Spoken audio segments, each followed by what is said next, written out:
Welcome to Yes, I Am the Veteran, hosted by Brandy Pett. Hey, hope everybody's doing well and had a good Halloween, a safe one at that. I'm sure everyone's having fun checking out the candy. I know I'm always that mom, but you know, I never find anything interesting, just candy that probably shouldn't be eating. But I will go ahead and give some updates. So we actually did have a great success with our Women Veteran Calendar launch, and I'm pretty excited that we raised a little bit over $1,000 for some amazing veteran nonprofits. And shout out to Amanda at the Women Veteran Calendar for doing that and helping our sisters in arms. Speaking of sisters, I do have some to bring out today as we have an amazing podcast. I will go ahead and provide a trigger warning today. Today, we will be talking specifically about MST. It's not to make anyone uncomfortable, but we definitely felt that it was a great podcast to get some great information out there to our sisters and our brothers too. Because, I mean, anyone can suffer from MST. And so we are going to bring back Sister Cecilia to the stage. How are you doing, sis? I'm well. How are you? How are you doing, It's sister? always good to see you. I'm here Doing all living right. the dream, right? Is that what? Yeah. It is. It's November. Enough said.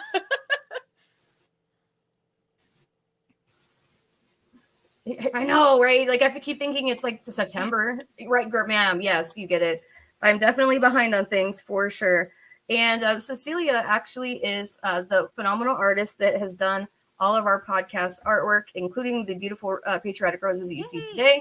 And we have done fun events the last few years with her, so we could get our veterans with PTSD tattoo.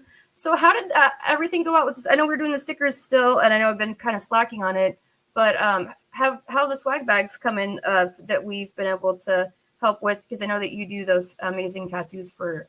Yeah, so I've done a with few. I usually PTSD. donate a 3-hour session to a veteran PTSD at least once a month. I have put together not like an official bag. I would like to eventually market some bags, but I put together like Veterans Hotline stuff in there that I got, and then I put stickers in there, and I put aftercare in there. So that's going really well. Eventually I'll have a lot more. Like I want to put free t-shirts in there, you know, a water bottle, stuff like that. So that's in the works. Yeah, love making those. Yeah, and honestly, I think it's amazing that you do it. I'm having a weird lag. I apologize. Lagging a little bit, yeah. But it's great that you're doing what you're doing. I know that you were recognized by the Ad Council last year. Yeah, that was so fun to do last year. Internet today is killing me. I work on that.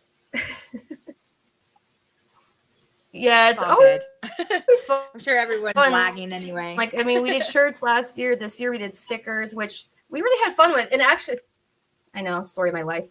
So actually, I made this. We had this water bottle made. I thought about your sign. This is beware pickpockets and loose women. It's based off that 20 sign you got. I have that in my studio. That's great. I think that's a real sign too. I think that particular one is from New Orleans, from what I remember. But yeah, I have that. I have a print of that in my shop.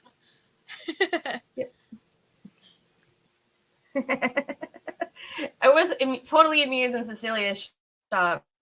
And you're still in Virginia Beach, is that right? I am still in Virginia Beach. I am going to be partnering up with another female tattooer, and we're actually kind of partnering up and finding a bigger space. So right now we're in the works of a place. We're meeting the owners on Saturday. So fingers crossed we get this new space, and it's basically going to be kind of a female only shop, private tattoo parlor, safe space. And everyone there is pretty much a mental health advocate. So I'm really excited for that. Nice. Yeah. And I think that's so cool that you have it, like just like a space that you feel comfortable, because of the fact that a lot of women, like sometimes they can feel uncomfortable when you're getting a tattoo, or, you know, like you just feel like, dudes are just eyeballing you, they're walking in, and, you're just like, wow, I've got to like take part of my shirt off or something. And it can get uncomfortable at times. Absolutely. And that's another reason that I wanted to have a safe space. I love the shop I was at. It was just a little too chaotic. Most typical shops they're like street shops. And while, I do have like dividers and stuff like that, Yeah. it's just a little too crazy, and that's okay. That's not everyone's cup of tea. And so I have a lot of clients of mine that, have suffered from past traumas, especially with what we're talking about today with those kind of sexual traumas. So it's really nice that I can provide that safe space and give resources for anyone that might need it. Awesome. Well, I'm always happy to have you on. I know the last time we had you on, we had Rosie the Riveter herself on, and she's still talking about that podcast. So apparently she liked it as much as we did. I did. I talk about her all the time. I need to get a picture and put a picture of her in my studio. Did you send me a picture? Or I can't remember. I got you. Okay. I believe I did, but I'm going to resend it, and I've got a print for you too. I've been slacking. Okay, cool. I should probably put the water bottle that we made in your honor as well. Yes. I love that. But we're going to... Yes. As sisters supporting sisters, I'm always here for that. We support the brothers too, but women, we tend to scatter to the wind, so it's always great to have that support. And we are going to be bringing on Miss L.A. Dubay, our favorite therapist. How are you doing, sis? I'm doing great. How are you doing? Can you hear us, L.A.? I can hear you. Can you hear me? Yes, ma'am. Okay, you can't see me, but you can hear me. So yep, we can hear you just fine.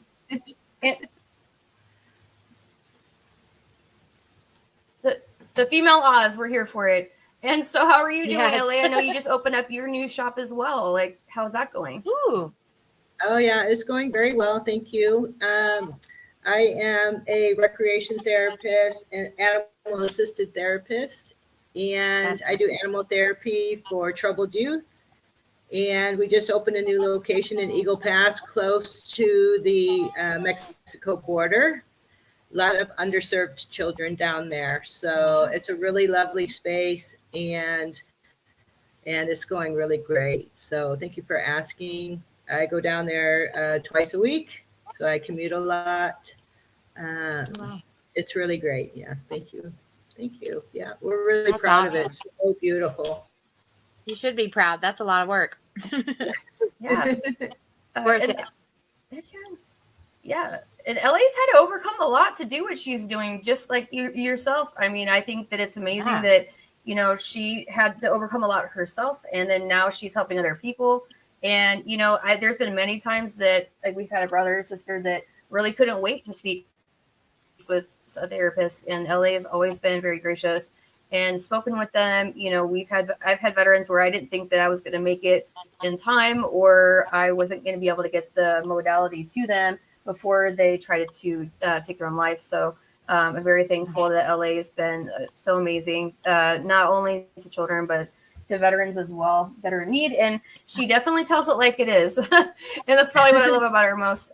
She definitely wants to give you the information you need, but she will not sugarcoat things, which sometimes I think that we all need to hear. We definitely need that. Yeah, I think so too, and thank you for mentioning that. I do help veterans at no charge. And you have made some referrals, and I've run into a lot of veterans myself. And, my husband is one of the 22 a day. My husband committed suicide 12 years ago, Navy veteran. And I guess if I could have a specialty, I think that's what it would be, is to reduce suicidal intentions, suicidal attempts, self-harm, that kind of thing. So I think that the teens right now have surpassed the military suicides. It's a kind of an epidemic right now. So I try my best. Try to save them all. I did hear that it's while it's still a high number. I think the last time I checked, I think it's at 17 a day now, but that's still 17 too many. Yes, still too many. I've heard different reports too. I mean, some of them they say it's double, if not more, so with opioids. So I mean, I think our statistics in general are a bit off because not everyone reports, and they go off of people that do the surveys, not necessarily the people that are truly in need. So there's definitely that disconnect. And without further ado, I am going to introduce our amazing guest tonight, Miss Rachelle Smith. How are you doing, sis? I know we kind of had you in the green room there a while. I'm there, still here, doing well. So we've got Silent Voices, Stories of MST on as well. So it's going to be kind of a fun cross podcast. And did you want to go ahead and maybe introduce yourself to people that maybe don't know you? Sure. My name's Rachelle Smith. I am an Air Force veteran. I was a public affairs officer, and I actually also grew up in the Air Force. My mom was active duty, and I still have a younger brother that's currently active duty. And I started this, or I am starting this podcast pretty soon. It launches on Veterans Day. But I got the idea after finally recovering from my personal mental health journey after MST. I would say the last almost 10 years were very rough of multiple hospitalizations, not being able to keep a job, and just having a really difficult time. And when I did finally recover, my first thought was, I really want to help other people get to this place.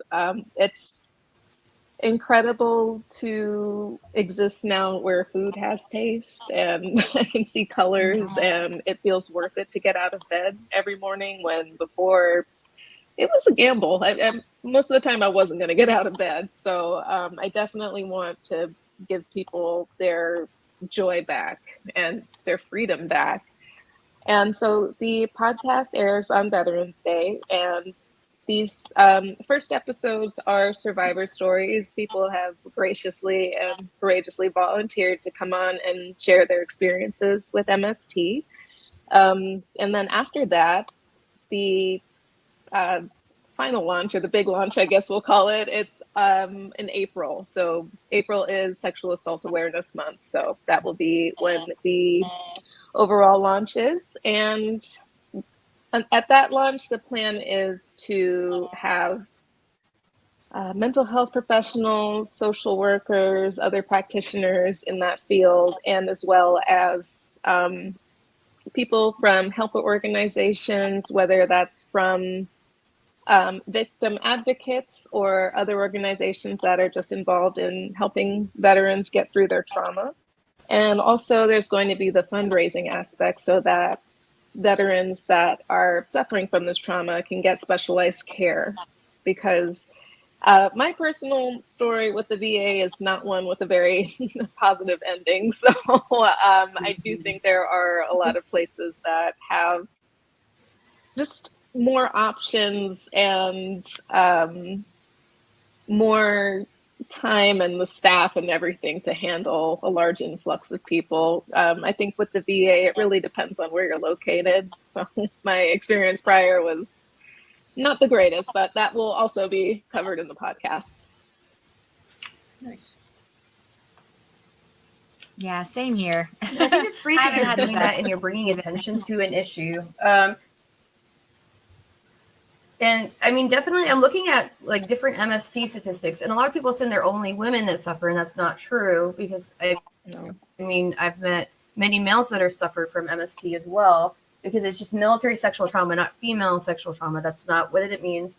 And 1 in 3 women report an MST. Now, I feel those are far too low. It's probably 2 in 3. I'm going to be quite honest. They say 1 in 50 men are victims of MST, but I believe that's also too low, because of like, I guess, societal shaming and an unsafe environment where they feel that it would be used against them.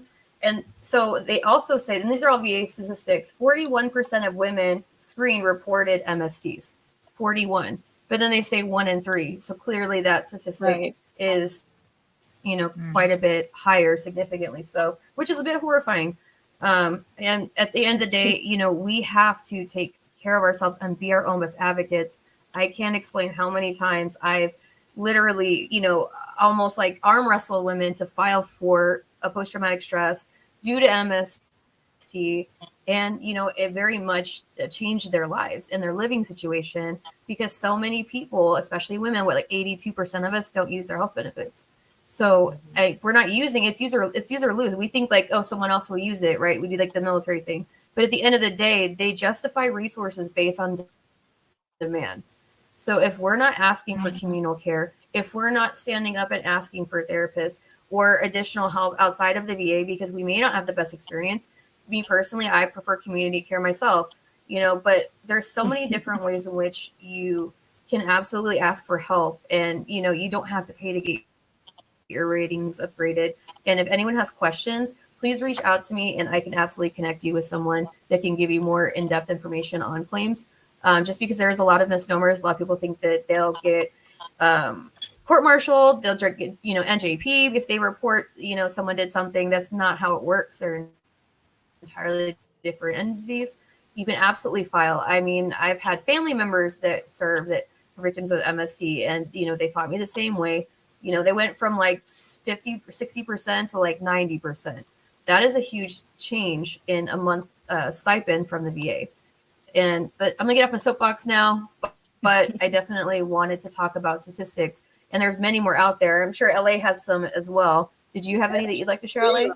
I have one little statistics I got from a book called Military Sexual Trauma, written by a veteran I met, Mayette Wells, and I met her at the Women Veteran Alliance conference in Vegas this past couple months ago. And in her book, it says here that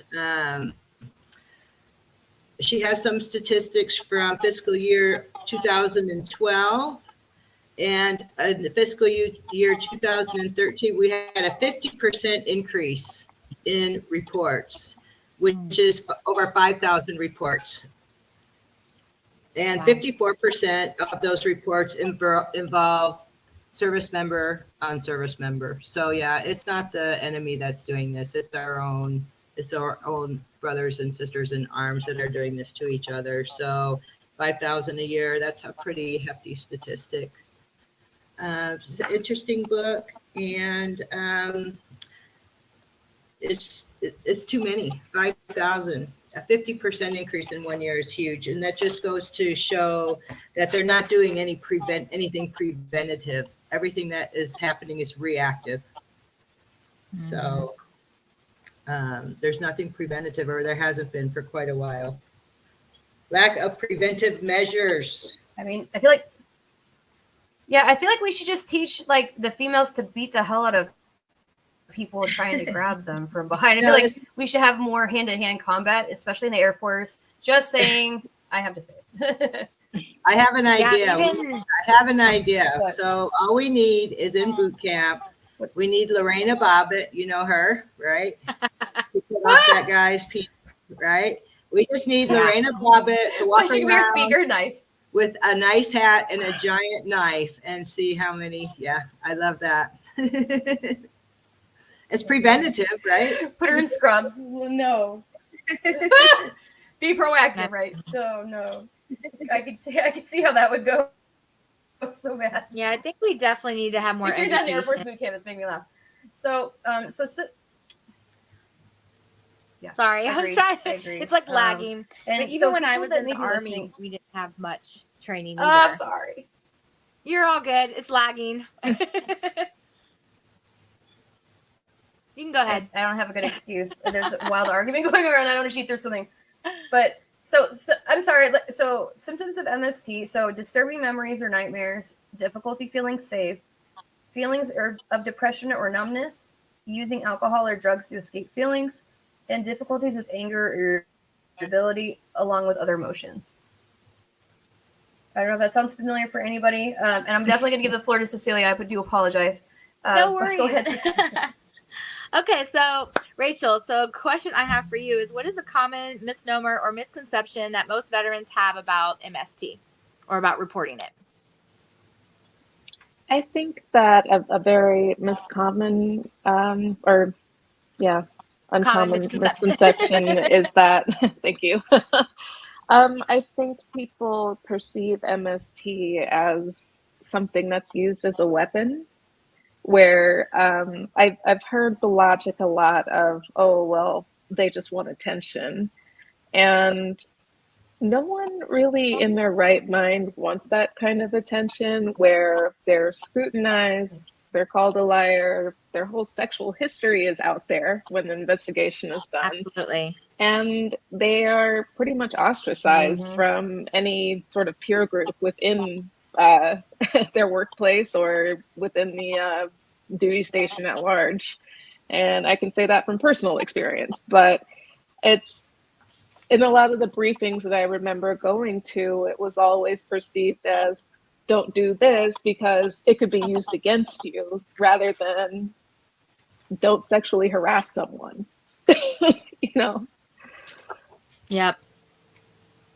I mean, it's the same that is taught even young children in school still. They're taught the same exact thing, and it carries on until the military, and they're not even teaching the men, don't be like that. Don't be aggressive. Don't be abusive. Don't be Yeah.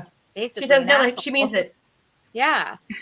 Yeah. No means no. And it's not a thing for try harder. That's not appropriate at all.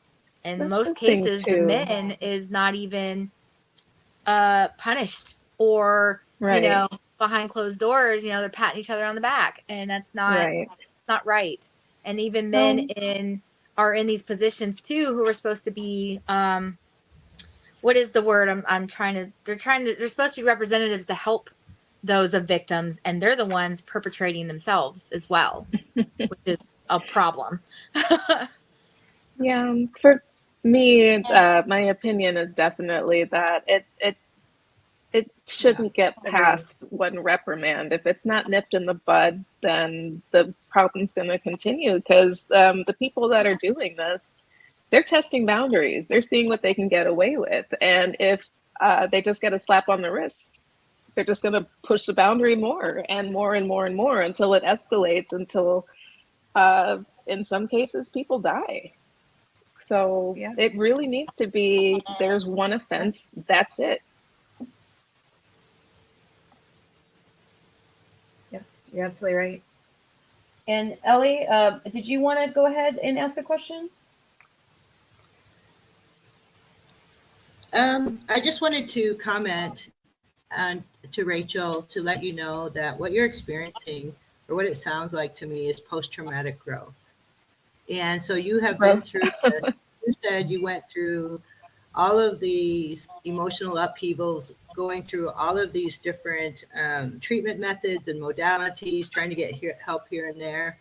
And you did it, right? And you said you came through. You are now in the process of helping other people. And there's a Mhm. concept called post-traumatic growth, which I feel like you are experiencing. So I wanted to congratulate I you. like that. I don't know Thank that you. we fully overcome. I don't know that we fully recover, but you did. You worked on yourself, and now you're doing this podcast, which sounds really fabulous.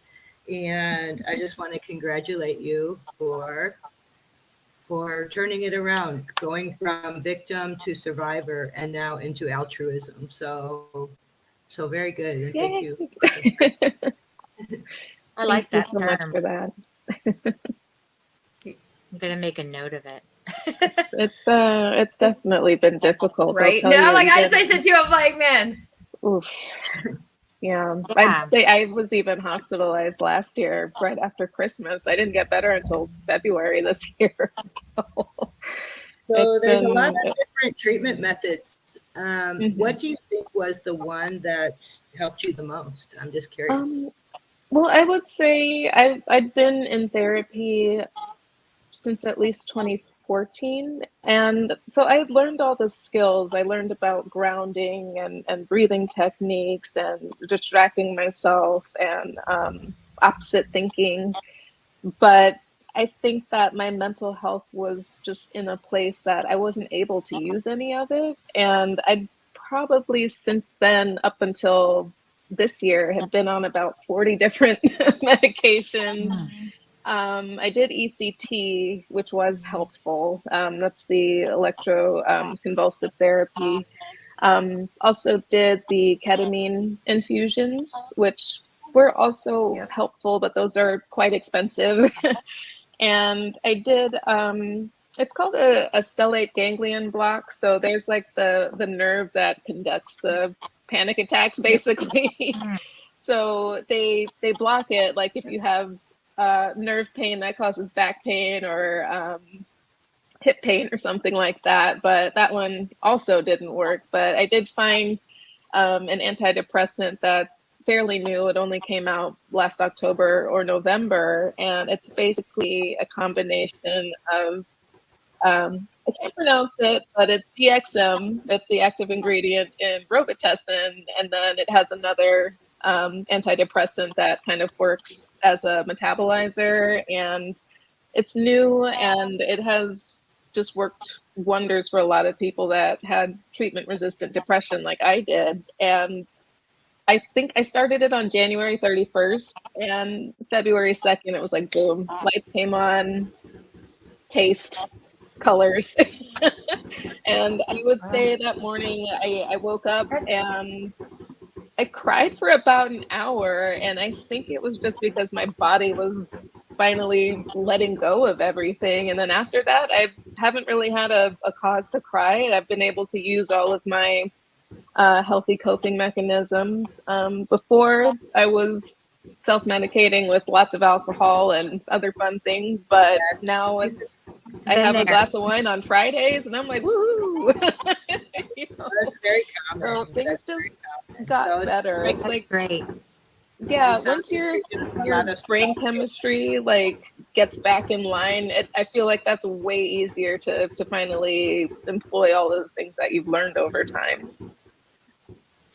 That's true. So you've moved into a place where you can actually use these coping skills. Yes. You're doing self-care, you're cultivating positive emotions, Mm-hmm. and you're moving through your trauma. And Oh yeah. and thank you for sharing that with us. So Yes, thank you. what would Absolutely. I could definitely relate to all of that. And sometimes the right medication with the right tools and the right therapy can really just bring back your quality of life and get you out of survival mode.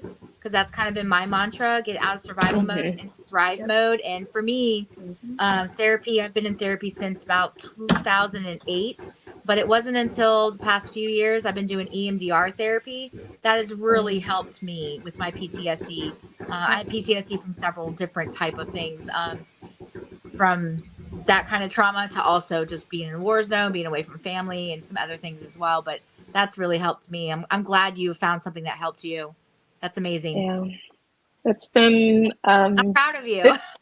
thank you. Likewise, but it really feels like I came back to life or got my life back. I don't know which way you want to call it, but it was just like one day the world went from black and white and gray and dreary to like I hate everything to oh my gosh, look how fluffy the clouds are, and I'm so happy to be alive, and I'm grateful for all that I have, and I really want to share this feeling with other people. That's great. Wonderful. That's awesome. We can't hear So you. I apologize for getting up early. Yeah, I had to mute myself because apparently my neighbors are having a firework fight.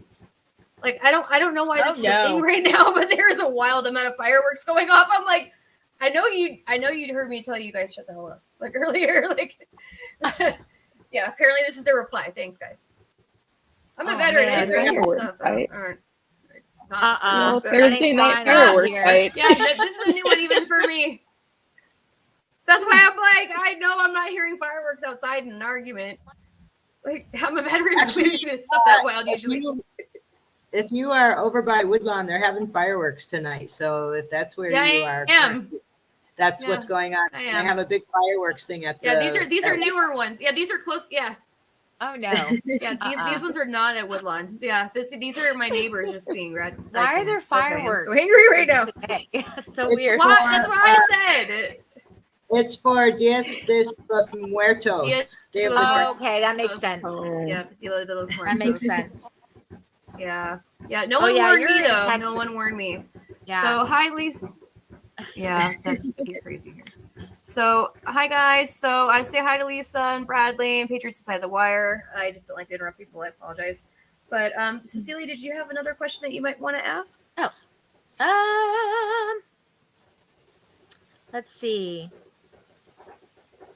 I guess my question was, why do you guys think it would be important for people? Obviously, we know our own reasons why we would want to come forward about it. But why do you think someone with suffering with MST or PTSD, for them to come forward?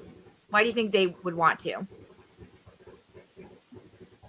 For any Can I of you take guys. it? Yeah, Oh, please I do. think personally for me, coming forward was a way to take my power back finally. And it was like you said before, it was shifting from the mindset of victim to survivor or fighter or Yes. warrior, whichever one you want to call it. But I think when I did finally say, I'm not going to let this impact me to the point where I can't get out of bed, but it's going to impact me to where I'm hoping to influence other people to get out of bed, that really turned it completely around.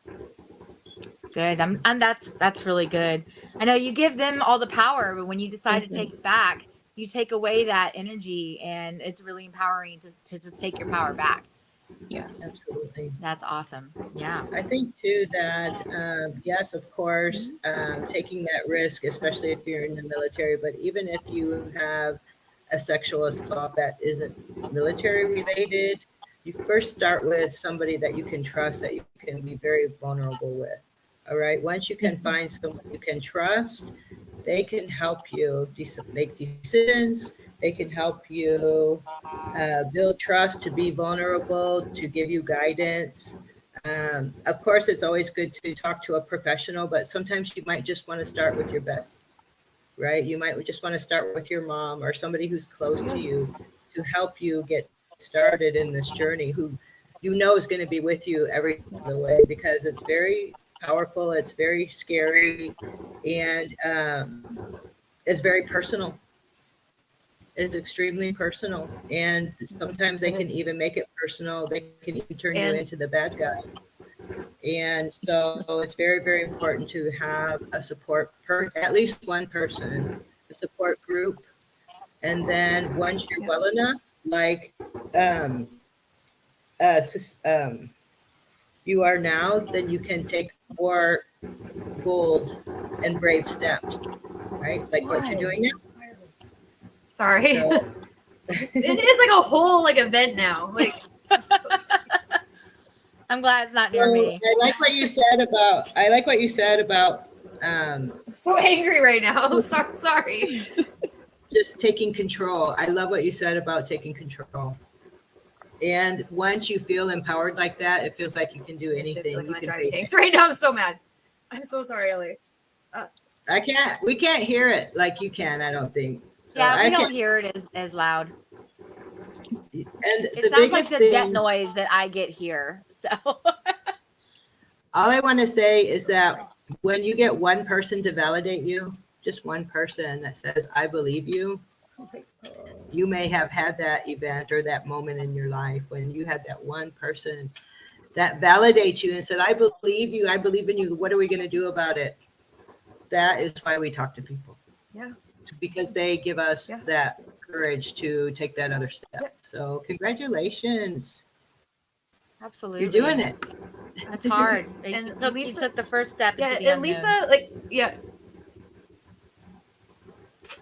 yeah, absolutely. And I apologize for interrupting. My signal is terrible. I have no good excuse. But Lisa, honestly, if they're telling you that, that is absolutely not true.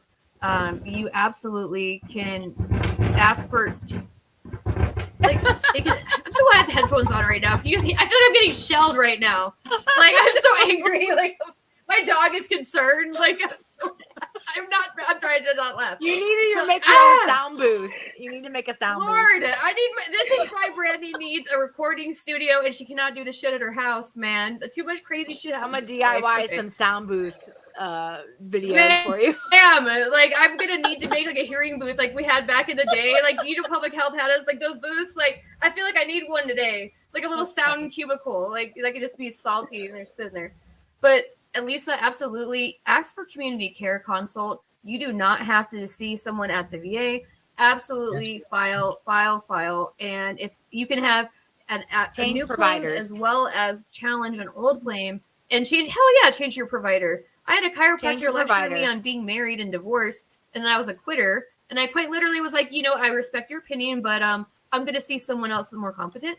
And I did. And I went to community care, and they were like, oh, yeah, we'll take care of you. And it was a great experience. So absolutely don't just take that. And also, ketamine infusions are offered through the VA too. I don't know if you knew that, but I actually do them. It's a 6-hour infusion rather than the 1 hour. And there's 5 in the US. Is it the nasal one or is it the actual IV one? Oh no, it's IV. Like, you're going to be camping all day. Wow. I call going to space camp. Yeah. But yes, you're there for the whole 6 hours. You definitely cannot drive. I can't even take an Uber home. It's like the worst. Yeah. But yes, definitely yes. See Miss Sister Cecilia for some tattoos. She'll never steer you wrong. That's one of my amazing clients. Yeah, He's a firefighter. Very supportive. Very awesome. Thank you. Oh man, firefighters. Yeah, always have good stories. Yes, the firefighters definitely. We used to work they with them have all the time on they the have ambulance some stories crew, so too. at Absolutely. Oh, they Yeah. do. And We all they, of us they have do a some lot, sort of- and they also are wild. Yeah, if you're right. to go back on You're to absolutely about right. We all Lisa, do. and it's also with military sexual trauma, a lot of times our own experience get minimized or dismissed, and you have a lot of people, it seems like the whole world saying, no, it didn't happen. No. And you go, you know what? I know what happened. Yeah. And I don't need these I was people there. to validate that. And you get to the point where you no longer look for people to believe you because you stand in your power. And you go, you know what? I know what happened. You weren't there. So you can F off. And I know what happened. And then when you take that approach too, and you get the help you need and the support you need, the tools to learn, you really start to really overcome. And that's where, the growth comes in, like LA was saying too. Sorry, I didn't mean to cut you off, Brandy. No, I'm just like, you're this freaking signal, man. Like, and as soon as you guys all be off, it'll be fine. Like, that's what they're like, ah. Like, and There's I'm like a like delay. There's and like a they're 5 you need to second change your delay. service. I was like, I can't with that knife. But, well, I'm so sorry, guys.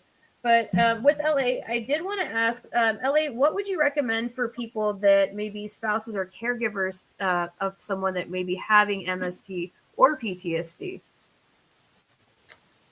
I think rule number 1 is that the spouse or the partner or the caregiver cannot cure you, and you cannot look for them to cure you, right? That is, I think, the biggest thing. They can help heal, but, unless your partner is a mental health professional, they're probably not going to be much help, right?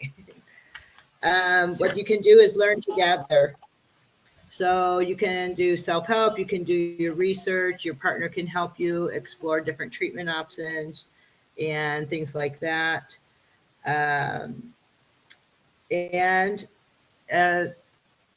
Truly, though, you might have a lot of sexual difficulties with your partner while you're going through this, or while you're reliving this, or in the aftermath, right? Especially if it's recent.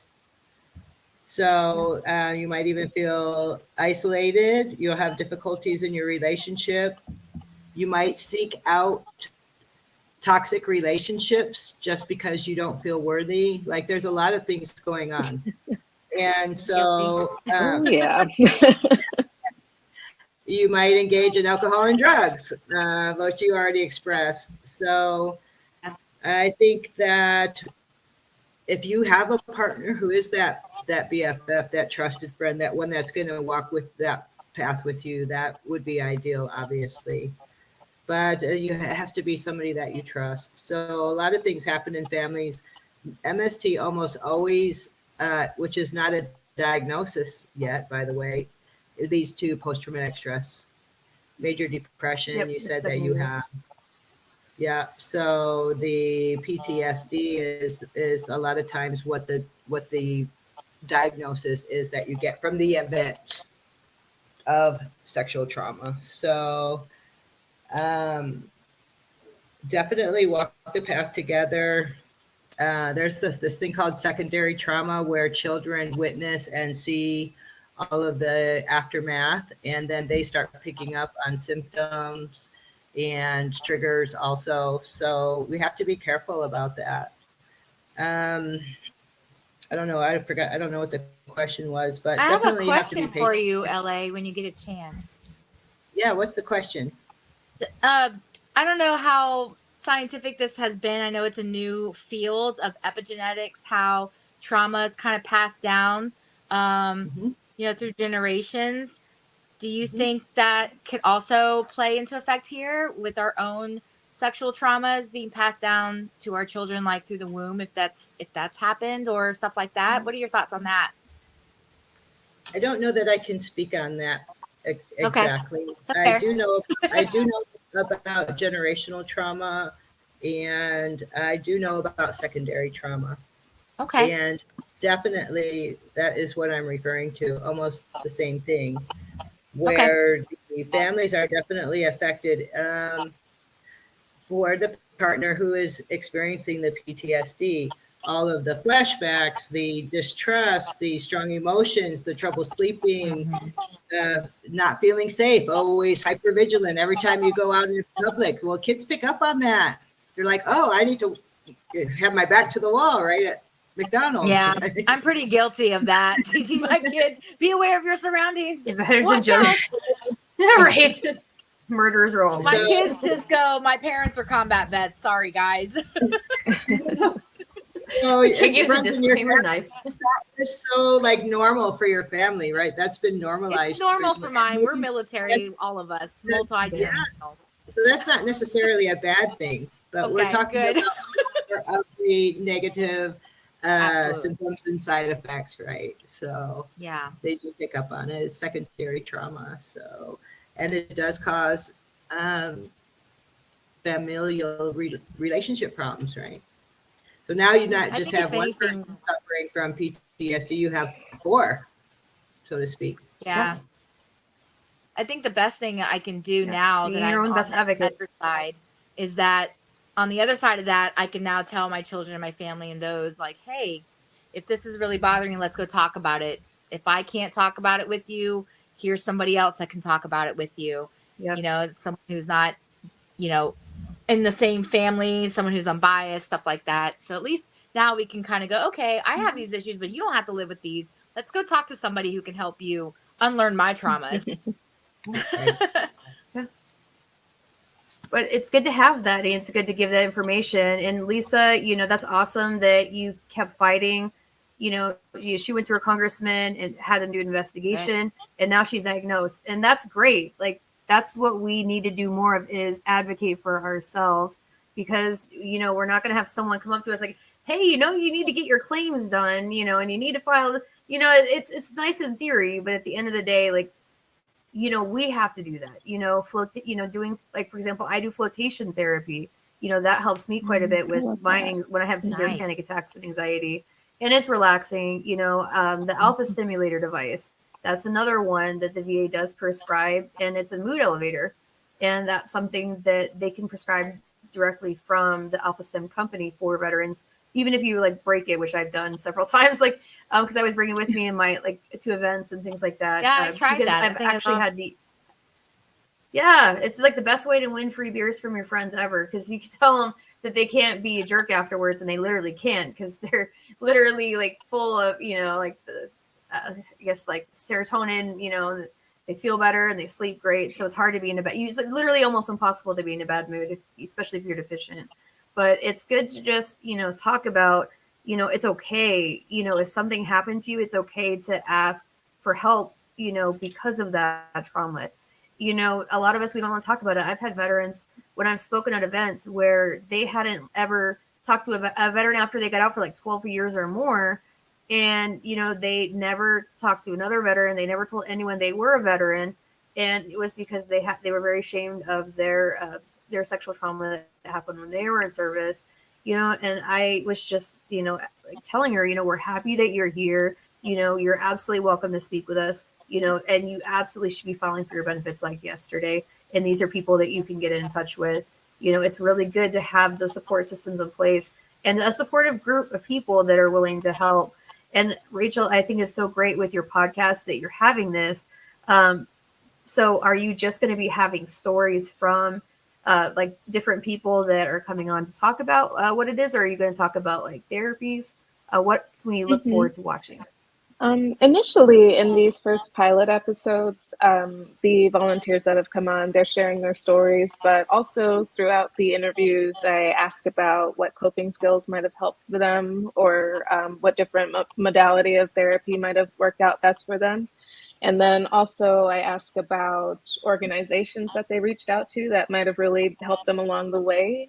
Because one of the goals of the podcast is to put together a really big resource list. So say somebody lives in Arizona and one of the guests does too, they might find out that something is maybe the next town over that they didn't know about. So even in just talking to people that wanted to be in the podcast, I found out about equine therapy that is, I think, a good 10 miles from my house that I had no idea was there. So, and I don't know, equine therapy is actually pretty effective. Like if you're, I think like if you're someone that respects horses and are comfortable around them, like horses pick up on a lot. And as long as you're calm around them, they're calm too. And but they really pick up on your anxiety or even where your eyes are going. It's really cool to see. But they'll come right up to you, organizations. Oh yeah. But there's I think tons of organizations out there that maybe they just don't have the budget for marketing or something like that, but they're definitely out there and they're helping people. So we have one close to us as well. It's awesome. It's like a farm not far from my mom's house. We're like in Virginia Beach, Norfolk area, and I think it's great. What's I think is awesome too, this day and age, we have so many organizations, especially like yourself, Rachel, that are emerging, and we're not afraid to voice it anymore. So we really do have a lot more than we did 10, 15, 20 years ago, or even further back. So I think we are all doing our part to help, whether, we know, even if it's just one or two people we're helping, at least we're getting the word out, doing what we can, coming together with the sisterhood to help as many people as we can. So I think that's amazing that we can all do that and we can all share and support each other. And if other women see that amongst our community, they'll be more likely to also join in and support and get the resources they need. The solution to any problem is never less information, so absolutely just putting it out there. Yeah. Oh yeah. And it's just good having people like to support, right? Like just being in a supporting environment where people understand. It's funny you're talking about equine therapy. I was just helping a ranch here. It's called the Fly By Night Ranch, and all the horses have night names. So there's literally like the most receptive horse is literally Saturday Night Ride. Literally, that's the horse's name. That is so cute. So I'm like, Saturday Night Ride. Like there's Good Night. There's like all different ones. Like Friday night. I'm like, why is there a Friday and a Saturday? But they're like all these big giant all black horses, and they'll just walk up to you randomly, and they'll nose you for carrots or something. But especially if you're having a really bad day, like they beeline it for you. They're not even slow about it. They're sneaky too. Like a horse can sneak up on you so fast. I used to always be at my computer typing, and they'd creep on me. Yeah, you just have a nose like nudging the back of your neck all of a sudden. It's like, what's that? Oh, hey. I'd end up in the mud.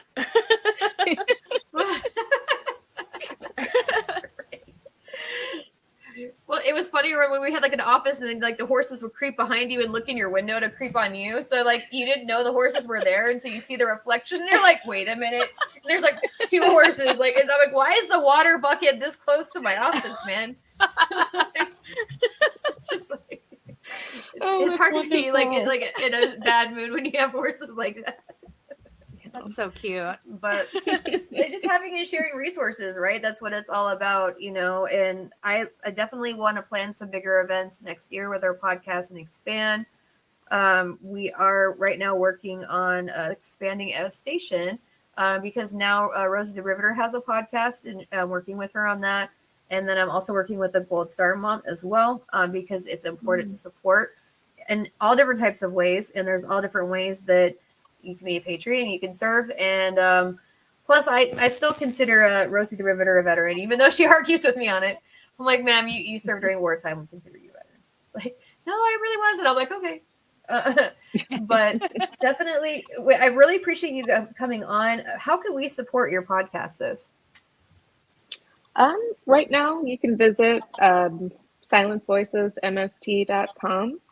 All of our social media accounts are on there, and there's also a donate button that will take you to our Indiegogo fundraiser.